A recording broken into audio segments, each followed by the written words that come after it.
What's up, everybody? Happy Monday. Thank you for tuning in to another episode of the Daily Dose Podcast, episode 28. This podcast is sponsored by Jackpack LLC and 1GM Construction.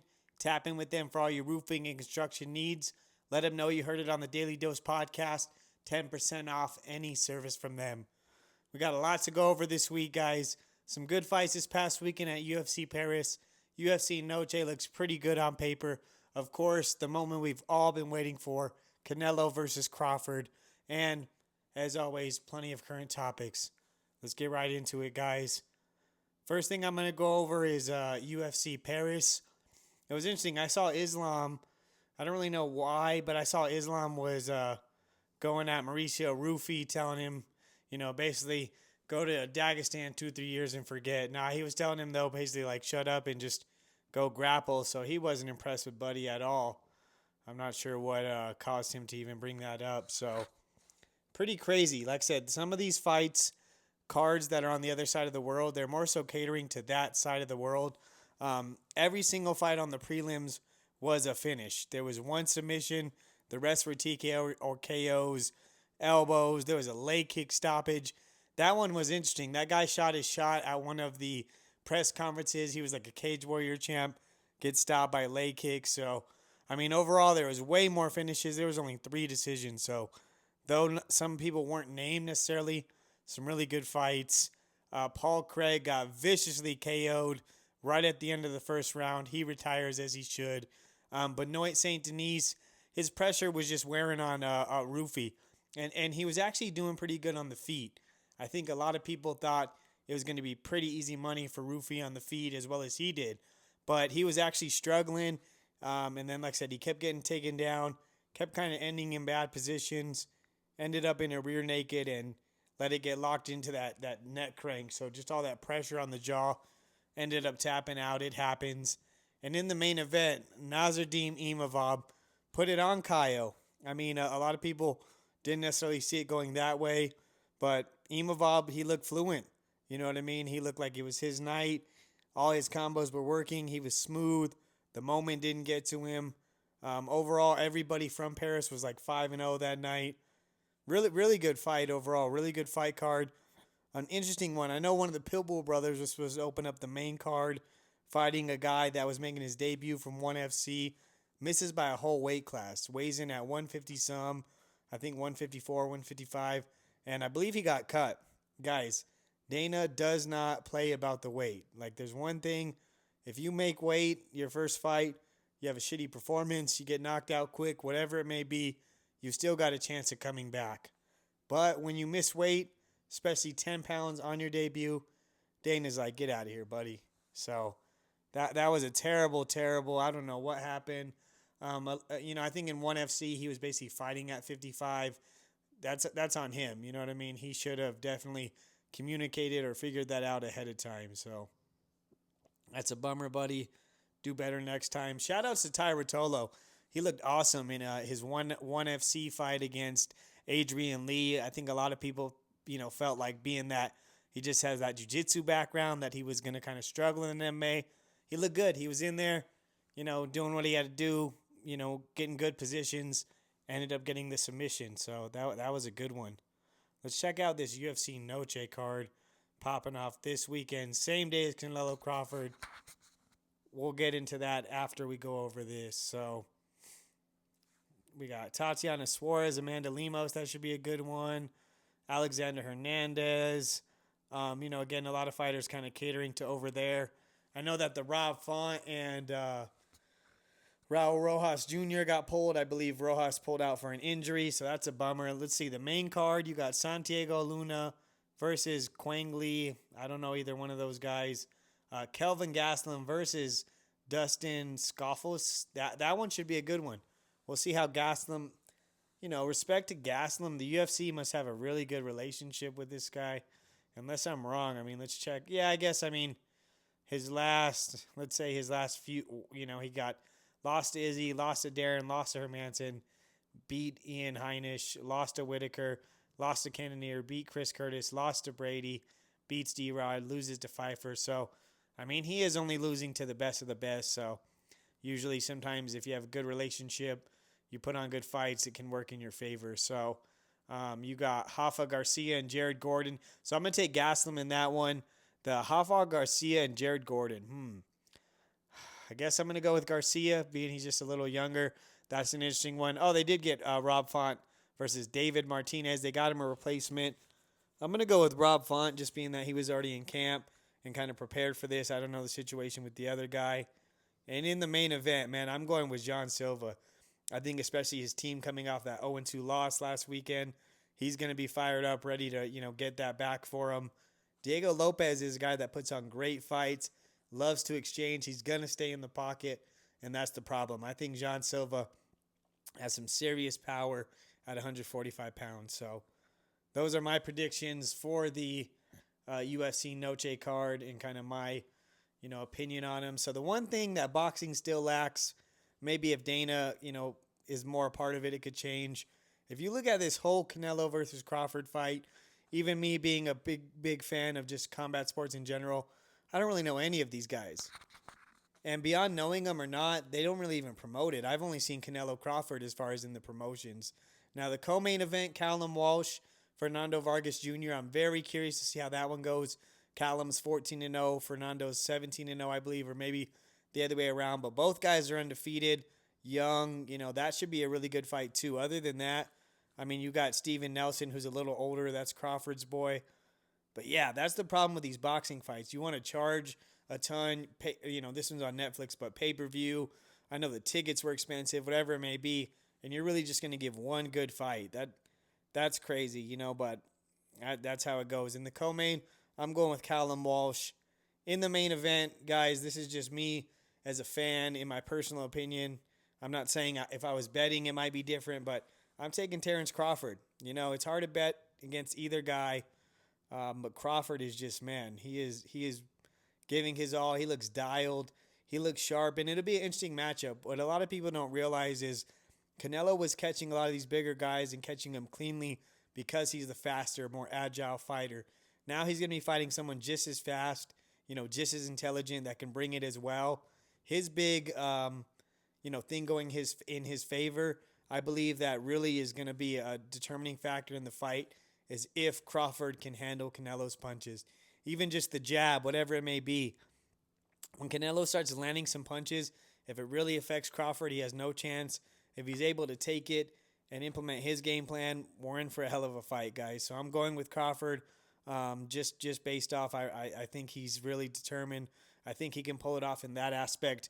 Canelo's not a lot bigger than him. Maybe a little, heavier. We'll have to see. But, especially at the stare downs, like Canelo, like I said, he's been fighting bigger guys, so it makes it easier. Obviously, Crawford went down more weight classes, like started at lower weight classes rather. And gosh, it's crazy. If Canelo loses, his resume is already kind of set in stone. Haters can say whatever they want.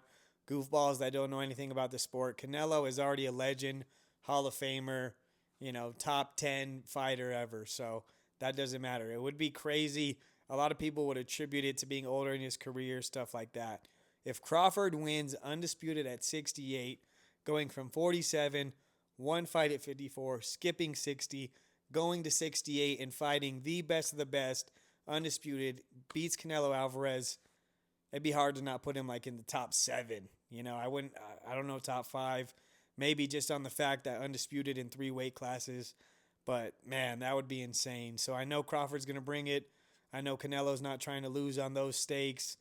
It's going to be a great fight, guys. Live on Netflix too. That's sweet. It was funny too. I know that StreamEast site got taken down. The guys got popped from it. And then Dana says all the pay-per-views are free next year. Man, life is good. But yeah, so I'm taking Crawford. I'm a fan of both. I've always been a fan of both. The only time I didn't root for Canelo was against Floyd. Always been a Floyd fan. And Crawford, I thought Spence was going to beat him. I wasn't necessarily hating. I was fans of both. But I thought Spence was going to beat him. That was one of those fights like, holy, so beating Spence, beating Amir Khan, beating Kell Brooks, Canelo, if he used to beat Canelo, his resume is pretty solid. So definitely looking forward to that fight. Looking forward to the co-main. Looking forward to UFC Noche. We'll see what happens, guys. That's all the fights that we got as far as previous and coming up. Let's get into some current topics. We have Paulo Costa. This guy is a character. He's fighting the Bullet. Well, supposedly he said, and so his tweet was, fighting the guy with one eye. Fight starts. I'm gonna intentionally poke him in the eye, lose a point. He'll be blind. Knock him out. Knock out a blind man easy. Deal with the handshakes emoji.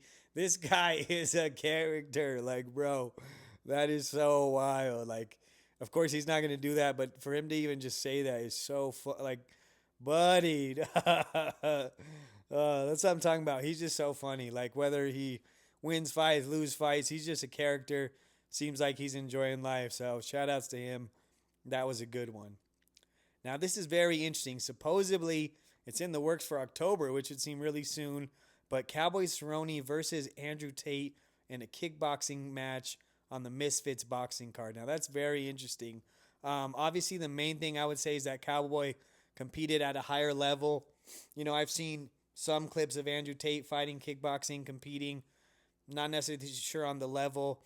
Obviously, as of late, his sparring is a bunch of homies, stuff like that. Doesn't look like anything really high level. Cowboy's been on the sauce, so that's interesting. I think Cowboy has the overall maybe better skills and more experience. But one thing going against him is that Cowboy doesn't do good in the big moments. Like when he was close to getting a title shot, like when he fought Conor McGregor. When the stakes were the highest, Cowboy doesn't show up, unfortunately. So that would be very interesting. I think I would, ride with Cowboy in that one, but definitely could be interesting. I think Andrew's naturally, or not naturally, but maybe these days just a little bit bigger, but definitely interesting to see. So we'll see if it comes together. One thing, now this doesn't make any damn sense, guys. You got to stop. Now, Tank and Jake is one thing, right? Tank is still young. Tank is way more experienced. Tank hits hard. I get the Jake's a lot bigger. That's, I get it. Floyd and Mike Tyson, that's crazy, guys. We can guarantee that is just a glorified sparring match. Super unnecessary. I mean, I guess they'll get a big money off guarantee, especially with UFC not having pay-per-view. If that thing's not live and free on Netflix, nobody's watching it. I'm not. I'll see some clips of it, I guess. Big fan of both. Super unnecessary, guys. This is one of those ones like, all right, chill out. Like I said, Jake and Gervonta is kind of teetering that line, but Floyd and Tyson is crazy. If they don't need the money, I have no idea. If they just want to move around and spar, go ahead and do it. Post it on YouTube. But yeah, unless they probably will both get it back, so I get it from their perspective. But you can guarantee, guys, no one's getting hurt in that fight. It's pretty interesting. It's been going viral. This company or this thing used it as a promo video, and it's of Roy Jones getting his medal back from the 1988 Olympics. The man he fought, the Japanese guy he fought and lost to, was a clear robbery. I haven't even watched it. I saw a little tape on it, but it was supposed to be a clear robbery, and even the guy knew. But that's how the corruption was back then. So the guy had been waiting X amount of years to bring it back, and so he gave Roy Jones the medal. And, it's been going viral. The video is from 2 years ago, but that's a really cool moment. That's a big man, in the sense of he really felt bothered all those years knowing that he didn't rightfully win the gold medal and he returned it. So shout outs to that guy. That's a cool moment. Like I said, it's a little old, but really cool to see. Now, I'm pretty sure and confirmed from a couple sources, the Raja Jackson investigation has been closed. No charges will be filed. Now, of course, that's on the criminal side, guys. That doesn't mean that Psycho Stu won't sue him. But as far as on the criminal side, that case is done. Again, was it over the line? Did he overreact? Did he go too far? Yes. But the fact that it was agreed to that he could get in there, it wasn't necessarily scripted, so they didn't say do or don't. It was a shit show and a terrible incident, no matter which way you look at it. But I can understand why it might not be in court. It's like, who's really liable? He went too far. If they didn't let him in there, if he doesn't do the beer kit right, there's so many different factors. So who knows? But that's what it seems like. So, hopefully Raja can learn from it and grow from it. And hopefully Psycho Stu is okay. I know he's up and everything like that. So hopefully there's no long-lasting issues. But that was definitely a crazy one. Guys, BJ Penn. This guy posted a video of some rope in his trees in his backyard. That's what I'm looking at right now. and he's saying that people are spying on him in his trees in his backyard. It is really sad. I don't know what's going on. This guy just keeps posting videos. He has clones. The FBI is looking for him. I mean, who's to say that he didn't put this rope up before he posted this damn video? It's super, super sad. But guys, that's what I want you to keep in mind next time you try and call somebody boring or whatever. When you critique these fighters, you have no idea the stakes, the pressure, and the long-term effects from it. Obviously, MMA is a young sport, so wait till, God forbid, Nate Diaz is a little older. We're already seeing Chuck Liddell have thankfully they're not lashing out and acting as crazy as BJ, but that stuff's no joke, man. If you get in the fight game, try and get out as unscathed as possible. Guys that are just rock'em sock'em robots, they have nothing, else probably in life that they can, get to that level at, but definitely, not good for the brain, and long term, they'll definitely have some struggles. So it's just sad to see. Hopefully somebody can help him, but it doesn't seem like anybody even cares, right? BJ just posts these crazy stuff. He does this. He's been arrested X amount of times in the last couple months, so it's pretty wild. Who knows? Drewski, guys. Drewski dropped this skit. He's dressed as a white guy. He's at this NASCAR show. It is absolutely hilarious, guys. The world needs to relax. Quit being so soft. I was absolutely dying, It's like comedy either way. Like, if it was the other way around, comedy should have no limits. Comedy is not racist. Comedy is not this. Comedy is not that. It's a joke, guys. Let your hair down. Damn, that's the problem in the world. All you guys are too sensitive. A comedian dresses up and, paints his face white and does all this funny shit. And it was absolutely hilarious unless you're a Karen. Relax, guys, man. Shoutouts to Drewski. I was dying. Every time I watch it, I freaking laugh my ass off, bro. That was a good one. What's pretty interesting is Young Thug and Rotolo keep doing all this back and forth on interviews, online, on this, on that. I don't know what's wrong with Young Thug. It's like every tape that comes out, he's snitching or talking shit on somebody, and then he's mad at people for snitching. Buddy, I don't know what to tell you, right? Like, nobody believes you at this point, right? Everything that people thought or tried to back up or stand on, you done showed.